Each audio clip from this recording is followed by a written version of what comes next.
네, 오늘은 팔복 말씀 세 번째 시간입니다. 첫 주 심령이 가난한 자, 그리고 두 번째 주 애통하는 자가 복이 있다에 이어서 오늘은 온유한 자가 누리는 복에 대한 말씀을 함께 나누어 보도록 하겠습니다.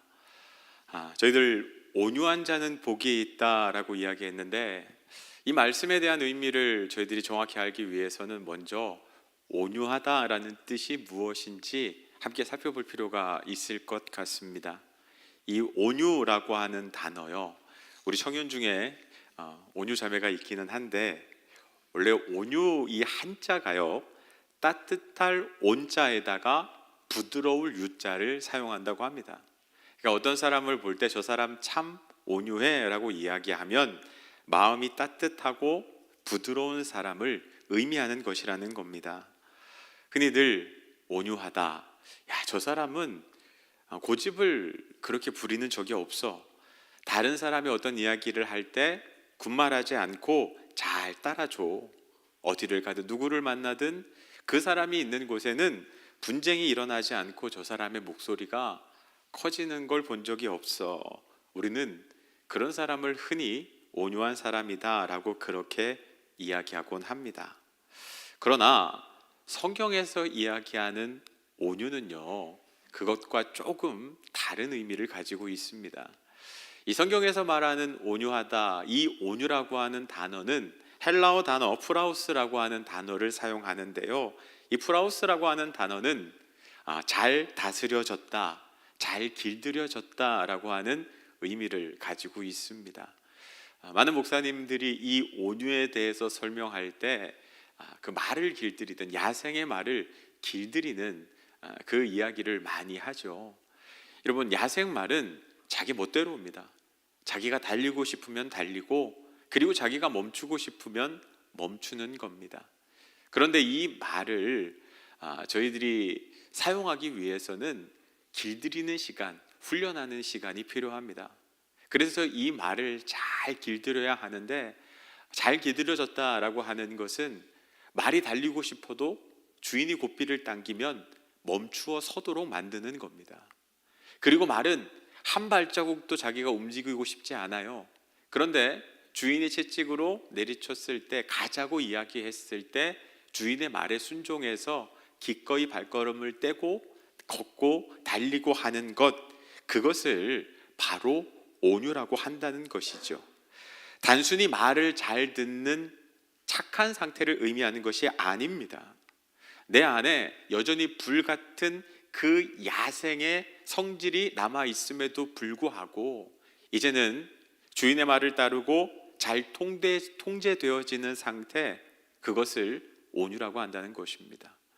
이것을 우리 그리스도인들에게 이렇게 적용해 보면 어떨까요? 그리스도인이 온유하다, 온유한 그리스도인이라 하고 하는 것은 내 안에 다듬어지지 않는 본래 야생의 그 성품이 있어요. 나 성깔 있습니다. 나 욱해요. 때로는 내 힘을 과시하기도 하고 내가 하고 싶은 대로 고집을 부리기도 합니다. 내 마음대로 되지 않으면 버럭 성질을 내기도 하죠. 누구도 나를 함부로 대하지 못하도록 그렇게 내가 나 자신을 드러내는 삶을 살아갔어요. 그런데 예수를 믿고 나서, 그리스도인이 되고 나서 달라진 거예요. 주님이 가라고 하시면 가고, 주님이 멈추라고 하면 멈추는 사람. 내가 한마디 쏘아붙이고 싶지만 그것을 주님이 원하지 않는 것을 알기에 침묵하는 사람. 내가 미워하는 그 사람을 하나님이 그렇게 말씀하시기에 용서하고 사랑하는 자리까지 나아가는 사람, 그러한 사람을 온유한 사람이라고 성경에서는 이야기하고 있습니다. 그 포도교회를 담임하시는 원유경 목사님이 6걸음이라는 책에서 재미있는 이야기 하나를 소개해 주시더라고요. 그 사우디아라비아, 그 석유의 부국 아닙니까? 그 사우디아라비아에서 왕이 타는 말을 훈련시키는 특별한 방법에 대한 이야기가 적혀 있더라고요. 우선 왕이 타는 말이니 얼마나 까다롭게 고르겠습니까? 혈통이나 조건이 월등히 뛰어난 말들을 이제 수소문해서 골라서 몇 가지 훈련과 테스트 과정을 거쳐서 이제 최종적으로 몇십 마리의 말을 이렇게 남겨놓는다고 합니다. 근데 이 남겨진 말들이 받게 되는 마지막 훈련이 무엇인가 하면요, 어떠한 상황에서도 이 조련사가 호각을 불면 그 자리에서 멈추는 훈련을 받는다고 합니다. 이제 그 훈련이, 마지막 훈련이 잘 맞춰지면 이 말들은 이제 사흘 동안 사막으로 보내신다고 해요. 그리고 그 사막에 있는 사흘 동안은 말들에게 물 한 모금도 주지 않는다고 해요. 그 사막의 뜨거운 태양 그리고 거친 모래바람 아래에서 물 한 모금 먹지 못하고 사흘을 지내는 말들은요, 그 기간이 지나면 기진맥진해서 이제 너무나도 지쳐 목말라 하는 상태가 된다고 해요. 그리고 나서 나흘째 되는 날 이 말들을 오아시스 근처에다가 풀어놓는다고 합니다. 여러분, 사흘 동안 물 한 모금 먹지 못했으니까 이제 오아시스 근처에 가면 물냄새가 날 거 아니에요. 그러면 이제 말들이 풀어놓자마자 그 물냄새를 맡고 오아시스로 막 달려간다는 겁니다. 그때 어떻게 할까요? 조련사가 호각을 삑 하고 분답니다. 그렇게 훈련을 받았는데, 철저하게 훈련을 받았는데도 불구하고 대부분의 말들은요, 그 목마름을 참지 못해서 오아시스로 그냥 호각을 무시하고 그냥 달려간다고 해요. 그래서 그곳에서 헐레벌떡 물을 막 마시겠죠. 그 말들은 다 탈락이라고 합니다. 목이 타서 그 달려가는 와중에서도 호각의 소리를 듣고 즉시 멈춰서는 말들, 그 말들이 왕을 이제 섬기게 되는 보마로서 선발된다고 해요. 그리고 그 말들에는 이런 낙인을 찍어준답니다. 왕을 섬기기에 합당한 말. 고작 짐승에게 주어지는 것이지만 왕을 섬기기에 합당한 말이라고 이 낙인이 찍히는 것, 그것이 바로 온유한 성품이라고 할 수 있습니다. 하나님께서도 우리에게 그 온유함을 원하십니다. 여전히 내 마음대로, 내 생각대로, 내 멋대로 하고 싶지만 이제는 하나님께 붙들림 바 된 사람요, 그래서 하나님이 원하시지 않은 일이면 멈추어 설 수 있는 인생, 내가 마음에 들지 않고 하고 싶지 않은 일임에도 불구하고 하나님께서 원하신다고 하는 그 마음을 받았을 때 즉시로 순종할 수 있는 사람, 하나님께서는 그런 사람을 기뻐하십니다. 여러분, 때로는 우리는 이렇게 어릴 때부터 신앙생활 잘해서 참 이렇게 부드럽고 온유한 사람, 그냥 보기만 해도 거룩하고 경건한 것 같은 사람, 저 사람 참 성품 좋아, 화를 낸 것이 본 적이 없어, 그런 사람들을 우리는 선망하고 이렇게 좋아하는 경향이 좀 있습니다. 그러나 하나님은요, 하나님 손에 붙들리기 시작한 그 순간부터 내 안에 여전히 그 제어되지 못한, 다듬어지지 않은 거친 성품이 있음에도 불구하고 내가 하나님을 섬긴 이후에 달라지기로 한 인생, 그 인생도 귀하게 여기시고 아름답게 사용하신다는 겁니다. 그래서 근데 여러분, 그 전쟁, 유럽에서 전쟁에 나가는 말을 고를 때요, 어릴 때부터 집에서 잘 길들여져서 이렇게 말을 잘 듣는 유순한 말들은 전쟁터에 데리고 가지 않는다고 해요. 왜냐하면 그런 말들은 겁이 많아서 전쟁터에 나가면 앞으로 나아가라고 하는데 나아가지 않고 오히려 후퇴하는 그런 말들이 있다고 해요. 그러면 전쟁이 되겠습니까? 그래서 전쟁터에 나가는 말은 어떤 말을 사용하냐 하면요, 이렇게 야생에서 오랫동안 있다가 그 말들을 길들인 말들요, 그런 말들은 이제 주인이 앞으로 가라 그러면 화살이 빗발치는 전쟁터라 할지라도 주인의 말에 순종해서 앞으로 나아간다고 그렇게 이야기합니다. 그래서 아직 내 안에 다듬어지지 않은 그런 거친 성품이 있다, 내 안에 여전히 이런 부족한 모습이 있다, 하나님 제가 여전히 부족합니다, 그럼에도 불구하고 낙심하지 마십시오. 하나님께서는 그 성품을 사용해서도 하나님의 역사를 이루어 가신다는 사실 때문에 그렇습니다. 여러분, 사도 바울 보십시오. 다메섹 도상에서 예수님 만나기 전에 그의 성품이 얼마나 다듬어지지 않은 상태였습니까? 예수 믿는 사람들 잡아다가 감옥에 가두고 심지어 죽이기까지 했던 사람. 그런데 그가 예수를 만나고 나서 그 성품이 그대로 복음 전하는 일을 위해서 사용되어지는 것을 보게 됩니다. 그래서 우리에게도 여전히 다듬어지지 않은 성품이 있음에도 희망이 있다라는 사실을 기억하시기를 바랍니다. 결국 중요한 것은 내가 하나님의 손에 다스려지고 있는가, 하나님의 손에 의해서 통제되어지고 있는가 하는 사실이 중요한 겁니다. 저 어릴 적에 그 아마 가전제품 광고였던 것 같아요. 여자 배우가 나와서 남자는 여자하기 나름이에요 이렇게 광고했던 그 카피가 있습니다. 남자가 좀 부족해도 괜찮다는 거죠. 지혜로운 여자 만나면 그 여자가 남자를 잘 이렇게 통제하면, 다스리면 정말 별 볼 일 없는 것 같은 남자도 정말 훌륭한 대단한 사람이 될 수 있다라고 하는 메시지가 그 안에 담겨 있는 거잖아요. 우리도 마찬가지입니다. 좀 부족해도 상관없습니다. 모자라도 상관없습니다. 거칠어도 상관없어요. 우리가 하나님께 붙잡히기만 하면 결국 우리 모두는 주님하기 나름인 거예요. 그래서 우리가 그 주님에게 다스림을 받는 인생, 주님에게 길들여지는 인생, 주님의 통제를 받는 인생이 중요하다는 것입니다. 여러분, 가정에서 우리가 늘 불을 사용하면서 살아갑니다. 어떤 형태이든지요. 그 불은 두 얼굴을 가지고 있어요. 통제되어지는 불, 우리가 잘 사용할 수 있는 불은요, 우리에게 너무 유익하죠. 통제되는 불은 우리를 따뜻하게 해주기도 하고 또 음식을 맛있게 익혀 먹을 수 있게도 도와줍니다. 통제되는 불은 우리에게 선물이에요. 하지만 통제되어지지 않는 불은 어떻습니까? 재앙이죠. 여러분, 미국에서도 LA에 산불이 나서 거의 우리나라 면적만큼의 임야가 불에 탔다는 그 이야기 아마 들어보셨을 겁니다. 산불이 통제되어지지 않는 대표적인 예겠죠. 인천에서 전기차 화재가 났다는 이야기 제가 얼마 전에 들었었습니다. 그 배터리에 불이 붙으면 더 통제가 진화가 어렵다고 해요. 그래서 8시간 동안 8시간 만에 진화가 됐고, 그로 인해서 그 주차장에 있던 140대가 넘는 차량들이 이렇게 불에 타거나 그음으로 피해를 입었다고 해요.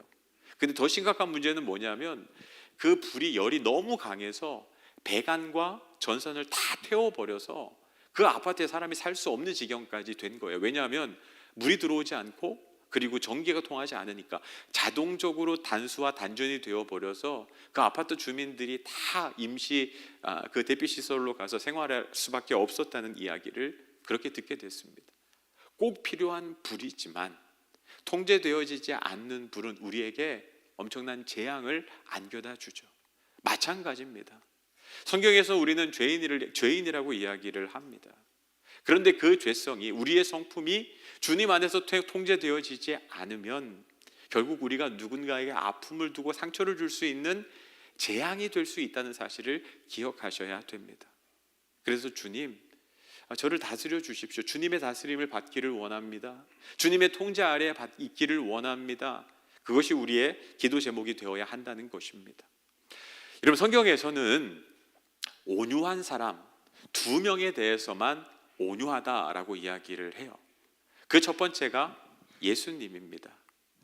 여러분, 예수님도 가끔은 화를 내셨습니다.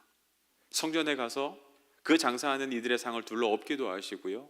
또 바리새인과 사두개인들, 서기관들을 향하여서 회칠한 무덤 같은 인생이라고 화 있을진저 그렇게 격분하시기도 합니다. 그러니까 온유는 단순히 부드러운 성품, 따뜻한 성품을 이야기하는 건 아닙니다. 성경에서 예수님께서 온유하다고 하셨던 이유는요, 그 십자가 지시기 전에 겟세마네 동산에서 예수님이 했던 기도를 보면 알 수 있습니다. 예수님이 뭐라고 기도하십니까? 주님, 할 수만 있거든 이 잔을 내게서 옮겨주시기를 원합니다. 왜 이런 기도를 하십니까? 십자가가 예수님에게도 고통이었고 아픔이었고 두려움이 때문에 그렇습니다.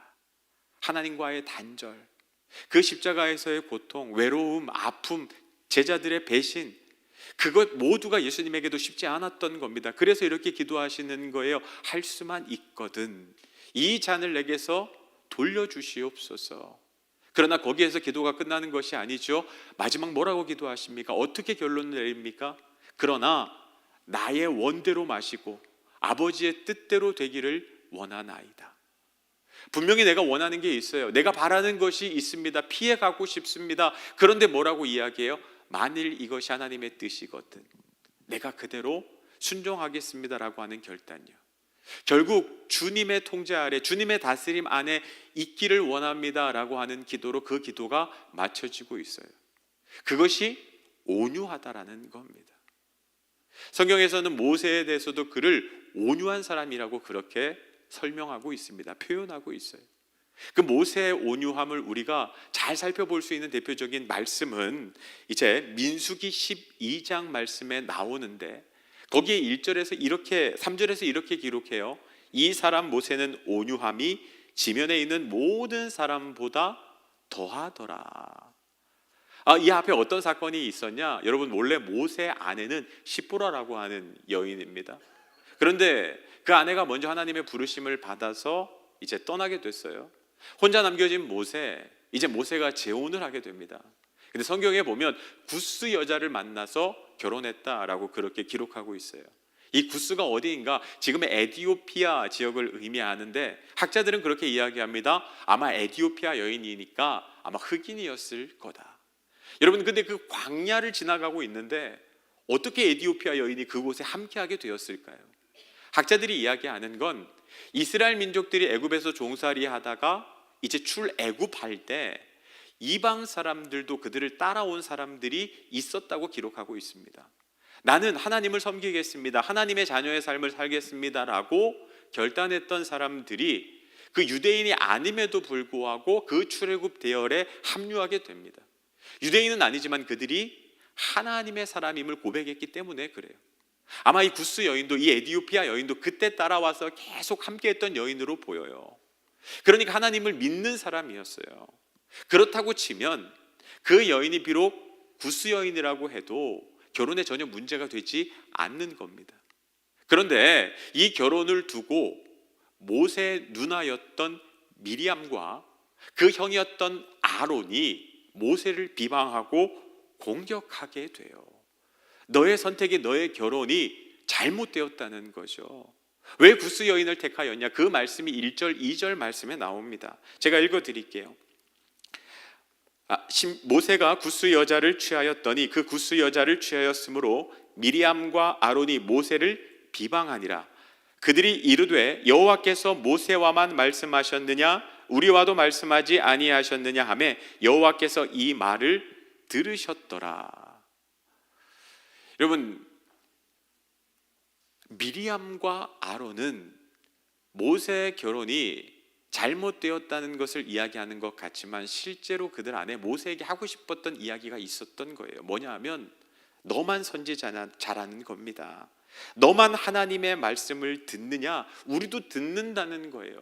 무슨 이야기를 하는 거냐 하면 모세가 백성들의 존경과 사랑을 받으면서 영적 지도자로서 이렇게 서 있는 모습, 그가 그 모든 것을 독점하고 있는 것 같아서 그들 마음에 시기와 질투가 있었던 거예요. 그래서 그 모세의 결혼을 시비로 삼아서 모세를 공격하고 있는 겁니다.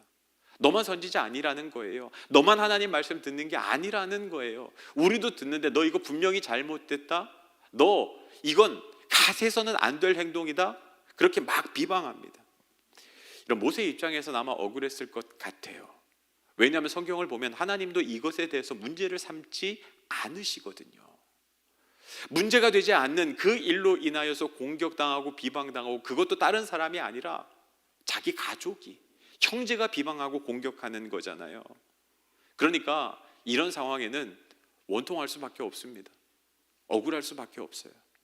근데 성경에 보면요, 모세가 미리암과 아론을 향하여 아무 말도 하지 않아요. 해명을 한다거나 그 원통함을 토로한다거나 그 억울함을 혹은 그를 공격하는 어떤 말도 하지 않아요. 오히려 하나님께서 그 미리암과 아론에게 화가 나셔서 그 미리암의 미리암에게 나병에 걸리게 하시거든요. 그러면 여러분 어떻게 될까요? 여러분이라면 어떻게 하시겠어요? 아유, 잘 됐다. 그 말도 안 되게 나 공격하더니, 나 억울하게 하더니, 내 마음 아프게 하더니 잘 됐다 그럴 것 같은데 모세는요, 아니에요. 오히려 미리암을 낫게 해달라고 하나님 앞에 기도합니다. 그 말씀이 민수기 12장 13절에 나오는데 이렇게 기록하고 있습니다. 모세가 여호와께 부르짖어 이르되 하나님이여 원하건대 그를 고쳐주시옵소서. 여러분, 이게 온유라는 거예요. 저는 이 말씀을 묵상하면서 그런 생각을 해봤습니다. 모세는 억울하지 않았을까? 모세는 원통하지 않았을까? 분명히 속이 뒤집어지고 정말 짜증이 나고 힘이 들 텐데, 억울할 텐데 어떻게 그가 한마디도 하지 않고 오히려 미리암을 위해서 기도해 줄 수 있었을까? 여러분, 모세는요, 하나님은 내 원통함을 갚으시는 분, 억울함은 내가 해결하는 것이 아니라 하나님께서 해결해 주셔야 한다는 것을 광야 생활을 통해서 이미 깨달았기 때문에 그렇습니다. 여러분, 모세가 이스라엘 민족의 지도자 역할을 하면서 얼마나 억울하고 원통한 일이 많았습니까? 여러분, 그들이 따라 나서겠다고 우리를 애굽에서 구원해 달라고 하나님께 부르짖었고 모세에게 요청했습니다. 그런데 먹을거리가 떨어지자 모세를 찾아와서 원망합니다. 우리를 이 광야에서 그 배고파 죽이려고, 굶어 죽이려고 우리를 이곳에 데려온 것이냐? 물이 없을 때요, 여기서 목말라 죽게 되었구나. 고기가 먹고 싶다고.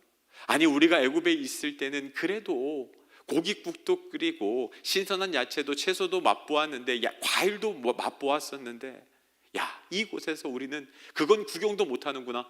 문제가 생길 때마다 모세를 원망하는데, 여러분, 모세가 무슨 잘못이 있습니까? 아니, 그들 자신이 선택한 건데 왜 모세가 그 수모를 당하고 그 억울한 일을 당해야 합니까? 근데 여러분 보세요. 그렇게 억울하고 원통했는데 하나님께서는 그 모세의 억울함을, 원통함을 다 풀어주세요. 하나님의 역사, 그들이 불평하는 그 자리에 하나님의 역사가 시작되잖아요. 먹을 것이 없는데 하늘에서 만나를 내려주시고, 물이 부족할 때는 쓴물을 단물로 바꾸어 주시고, 반석에 물을 내어 주십니다. 고기가 먹고 싶다 할 때는 메추리 떼를 통해서 고기를 공급해 주시고, 모세가 억울하고 원통한 일이 있을 때마다 하나님의 역사를 통해서 모세의 그 억울함을 다 풀어주시는 하나님의 은혜를 경험했어요. 여러분, 문제가 생겼는데, 억울한 일이 생겼는데 내가 나설 필요가 없는 거예요.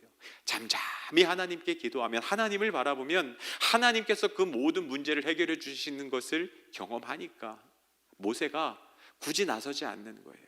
굳이 해명하거나 공격할 필요가 없는 거죠.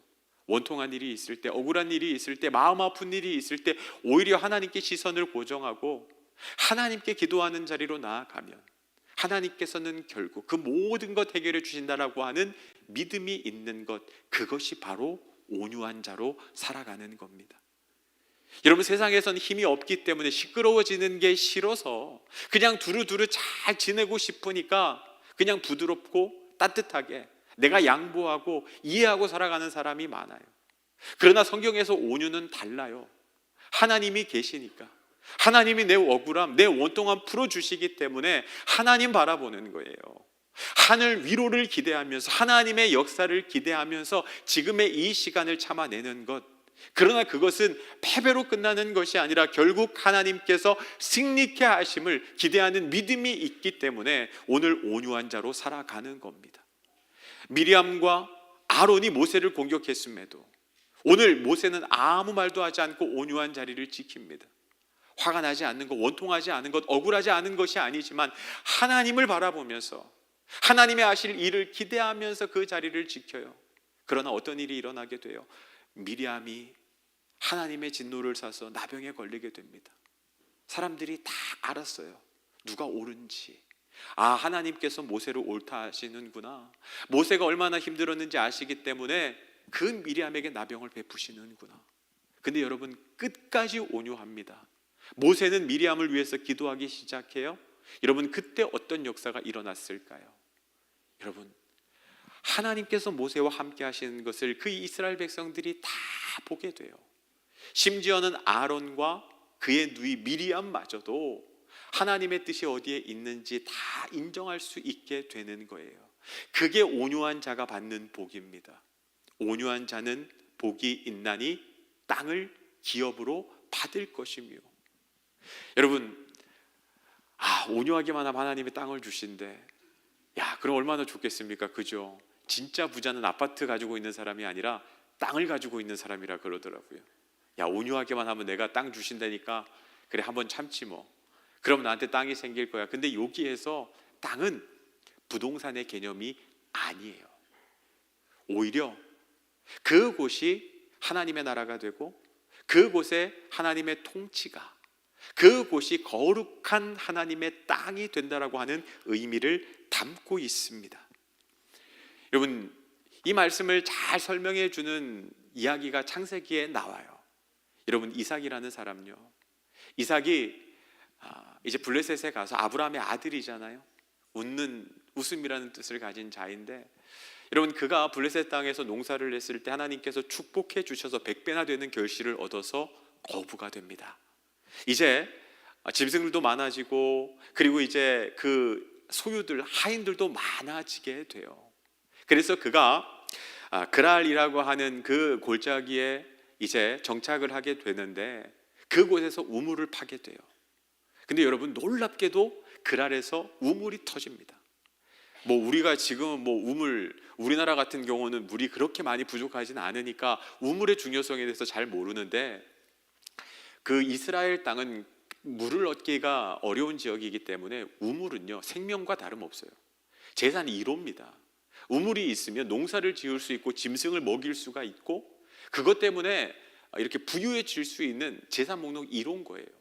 그런데 그랄 시내가에서 우물을 파는데 우물이 터졌단 말이죠. 근데 그걸 블레셋 사람들이 그걸 마땅치 않게 여깁니다. 그래서 시비를 걸기 시작하고 그 우물을 막아요. 왜? 그 우물을 빼앗기 위해서. 근데 이삭이 그 억울한 상황에서 어떻게 하느냐, 그 블레셋 사람들과 다투는 것이 아니라 자리를 옮기게 됩니다. 신나라는 곳에 가게 되는데 이제 물이 필요하니까 또 우물을 파요. 근데 그곳에서 또 우물이 터지는 거예요. 여러분, 그 아프리카에서 우물 파주는 사역을 잘하는 팀이라고 하는 팀이 있는데, NGO 단체가 있는데요, 그 팀도 만일 10개를 뚫잖아요. 첨단 장비를 가지고 10개를 뚫으면 반도 성공을 못하는 게 우물입니다. 어떤 경우에는 4번, 5번을 봤는데 우물을 찾는 것에 다 실패하는 경우도 있어요. 근데 오늘 이삭이 파는 곳곳마다 우물이 터지는 거예요. 근데 신나까지 올라와서 그 우물을 또 메우고 시비를 걸게 됩니다. 그때 이삭이 어떻게 하느냐, 또 그 우물을 버려두고 옮깁니다. 그래서 이번에 또 우물을 파는데 어떻게 됐을까요? 또 우물이 터져요. 그래서 그곳을 르호봇이라고 이야기를 하게 돼요. 여러분, 이삭이 힘이 없어서 피했을까요? 싸우기 싫어서 피했을까요? 아니에요. 그 마음 가운데 어떤 믿음이 있었냐 하면, 이 우물 하나님이 주신 거예요. 내가 여기서 그들과 싸우는 걸 원하는 게 아니라 내가 이 순간에도 하나님의 사람, 그 넉넉함을 가지고 하나님이 기뻐하는 대로 살아야겠다. 그래서 그 우물을 메우고 그냥 다른 곳으로 옮겨가는 거예요. 양보하고 옮겨가는 거예요. 내가 약해서 싸우기 싫어서가 아니라, 그래, 이 우물 하나님이 나한테 주신 건데 너희들이 써. 또 분쟁이 붙으니까 또 그 마음으로요. 근데 여러분, 그 광경을 보고 있던 블레셋의 왕이 아비멜렉이 이제 자기의 군대 장관을 가지고 데리고 이삭을 찾아옵니다. 그리고 나서 뭐라고 제안하냐 하면, 창세기 26장 28절에서 그 블레셋 왕 아비멜렉이 이삭에게 이렇게 이야기합니다. 그들이 이르되 여호와께서 너와 함께 계심을 우리가 분명히 보았으므로 우리의 사이 곧 우리와 너 사이에 맹세하여 너와 계약을 맺으리라 말하였노라. 내가 지켜봤다는 거예요. 네가 그랄 골짜기에 있을 때, 신나 있을 때, 르호봇에 있을 때, 네가 우물을 파는 곳마다 우물이 터지는 것을 보았다. 그리고 너가 하는 그 행동을 보았다. 억울하고 원통할 텐데 너가 오히려 양보하며 그들을 축복하며 떠나는 모습을 보고, 그 떠나는 자리마다, 새롭게 우물을 파는 자리마다 우물이 터지는 걸 보니까 이건 그냥 있을 수 있는 일이 아니다. 기적이다. 너가 믿는 하나님이 함께 계시기에 이 놀라운 일이 일어났을 텐데 나 너와 친구하고 싶다. 화친 조약을 맺자. 너 나와 친구하자. 블레셋 왕이 찾아와서 이삭과 친구를 하자고 손을 내미덜덜한 거예요. 여러분, 블레셋 땅에서 아브라함부터 시작해서 이삭, 그냥 혼자 외톨이로 그곳에서 모든 사람을 적으로 만들고 그렇게 불안하고 두렵게 살아야 했던 사람이 이삭이에요. 그러나 오늘 그가 온유한 자로 살아갈 때 어떤 일이 일어납니까? 그들이 친구가 되어줘요. 그들이 찾아와서 이삭에게 부탁을 합니다. 잘 지내게 해달라고. 여러분, 온유한 자는 복이 있나니 그들이 땅을 기업으로 받을 것이니라. 우리가 온유한 자로 살아가면요, 그 땅이 거룩한 땅이 돼요. 하나님의 나라가 됩니다. 그곳에서 하나님을 인정하는 자들, 하나님께로 나아오는 자들이 더하여진다라고 하는 의미가 있다는 거예요. 내가 직장에서 혹은 내 삶의 자리에서 억울하고 원통하지만 하나님 때문에 내가 그 자리에서 온유한 자의 자리에 서기로 결단을 했을 때, 여러분, 하나님께서 끝내 여러분이 승리케 하세요. 여러분을 도우세요. 여러분을 축복하세요. 그걸 통해서 많은 사람들이 보게 된다는 거예요. 와, 하나님 살아 계시는구나. 야, 저게 하나님 믿는 사람들의 복이구나. 야, 내가 저 사람과 가까이 지내기를 원한다. 나도 예수를 알길 원한다. 그곳이 거룩한 땅이 되는 거예요. 여러분, 예배자라는 찬양이요, 내가 밟는 모든 땅 주를 예배하게 하소서, 주의 보혈로 덮어지게 하소서, 내가 선 이곳 주의 거룩한 곳 되게 하소서, 주의 향기로 물들여 주시옵소서. 그 가사의 고백대로 되어지는 역사가 일어난다는 거예요. 설교를 정리하면서 이야기 하나를 해드리고 마치려고 합니다. 중국의 오지를 찾아다니면서 복음을 전했던 워치만 리라고 하는 분이 계세요. 이분이 원래는 농사짓던 농사꾼이었어요. 근데 하루는요, 이제 그 지역에 심한 가뭄이 든 거예요. 그 해에. 그러니까 가뭄이 드니까 뭐가 제일 중요합니까? 물 대는 게 제일 중요하죠. 이제 벼농사 시작해야 되는데 물이 없으니까, 그래서 새벽에 일찍 나가서 이제 논에다 물을 대려면 이제 물길을 만들어야 되잖아요. 강에서부터 이제 삽 가지고 곡괭이 가지고 물길을 내서 이제 논에다가 물을 대고 하루 이제 했었으니까 이제 집으로 들어왔답니다. 그리고 이제 다음 날 아침에 딱 가봤더니요, 내 논에 물이 다 말라 있고 옆에 있는 논에 물이 다 차 있는데 이게 어떻게 된 일인가 봤더니까 그 얌체 같은 그 옆집 논의 주인이 그 물길, 자기가 다 만들어놨는데, 오치만 리가 만들어놨는데 그 물길을 마지막에 싹 자기 논으로 돌려놓은 거예요. 양심이 있으면 그 오치만 리 논의 물길을 막으면 안 되는 거잖아요. 자기 논에 물 대겠다고 오치만 리 그 물길은 딱 막아두고 자기 논에만 물을 다 댄 거예요. 얼마나 열받습니까? 그래갖고 그 이웃, 그 옆에 있는 논 주인에게 찾아가서 다짜고짜 따지고 소리 지르고 멱살 지르고 난리를 쳤다는 거예요. 너 그렇게 살지 말라고. 네가 인간이냐고, 이 도둑놈 같은 놈이라고. 그리고 나서는 이제 와서 내 눈에다가 물 딱 대고 딱 막아버렸대요. 아니, 그게 당연하죠. 그게 정의로운 거 아닙니까? 그렇게 해야 맞는 거잖아요. 그리고 나서 이제 워치만 리가 또 고생했으니까 집에 들어와서 잠을 자는데 잠이 안 오더라는 겁니다. 마음이 불편하더래요. 이게 아닌데 라는 마음을 하나님이 자꾸 주시는데 그 밤에 잠을 자지 못하고 기도했답니다. 근데 하나님이 이런 마음을 주더래요. 왜 너는 정의로운 사람에서 머물려고 하냐? 나는 너가 위대한 자가 됐으면 좋겠다라는 마음을 주시더라는 거예요. 자기는 자기가 옳은 일을 했다, 자기가 정의로운 일을 했다라고 생각했다는 거예요. 저 사람이 틀렸지, 내가 맞지. 근데 하나님이 뭐라고 말씀하셨다고요? 그래, 너 정의로운 사람 맞아. 근데 나는 너가 정의로운 사람에서 머물지 않고 위대한 사람이 됐으면 좋겠어. 그래서 다음 날 아침에 일어나서요, 어떻게 했을까요? 물기를 다시 옆에 이웃의 논에다가 다 대줬답니다. 그리고 나서요, 그 물이 다 차는 걸 보고 그 다음에 자기 논에 물을 채웠다는 거예요. 여러분, 위대할 수 있는 방법이 뭘까요? 결국 사랑하는 거죠. 양보하는 거죠. 참아내는 거죠. 여러분, 그게 온유한 성품 아닐까요? 그냥 지기 싫어서, 싸우기 싫어서, 내가 약하기 때문에 참는 게 아닙니다. 하나님을 바라보고 하나님 하실 일을 기대하고 너가 위대한 자가 되었으면 좋겠다. 여러분, 그 자리는 하나님의 은혜가 부어지는 자리가 됩니다.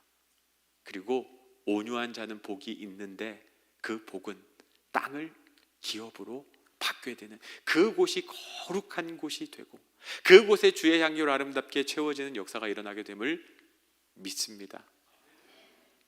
여러분이 한 주 동안 온유한 자의 복을 누리며 사시기를 바랍니다.